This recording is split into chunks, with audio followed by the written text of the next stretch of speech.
Our mission is to bring everyone together, to collaborate. And I think that is why we are here, ultimately, is to future-proof Africa. And as leaders of our industries, and by using exponential thinking and by using exponential technology, we really have the opportunity to solve these global grand challenges and equip our children to thrive in the future. I mean, what do you think about that? Look, so I think the challenge that we face is that it's very easy to sit and talk about disruption and innovation. But when you're sitting at the helm of a large organization with a tremendous amount of shareholder value and market equity and market cap, there's a lot to lose.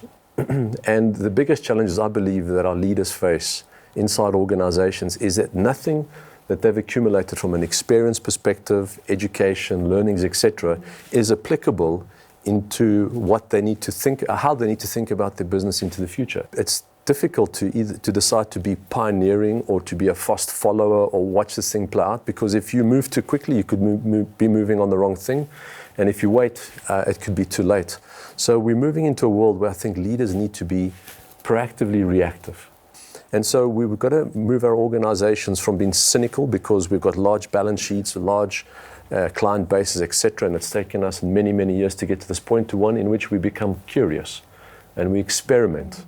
And let's experiment, and if it works, let's scale it up a little bit more and see where its applications are, independent of what everyone else is doing. Because there's also this herd mentality, because my competitors are doing it, I need to do it as well. It's about how they looked at the problem. They defined what they were trying to solve for. And 9 out of 10 times, what you're trying to solve for is something your customer wants that they currently don't have. And that's actually where the start of the disruption happens. So you mentioned a couple of great points, which is actually, I think, how you expose how you expand your mind and how you expose yourself to a world broader than yourself is to actually talk to people, right? And I think you've brought up this great point in terms of leadership time and time again, is that if we want a structural change, if we want to change in terms of how do we incorporate innovation a little bit more better, if we actually want to disrupt, if we actually want to reevaluate our role in society, my goodness, just go and talk to the guys and find out what they actually want.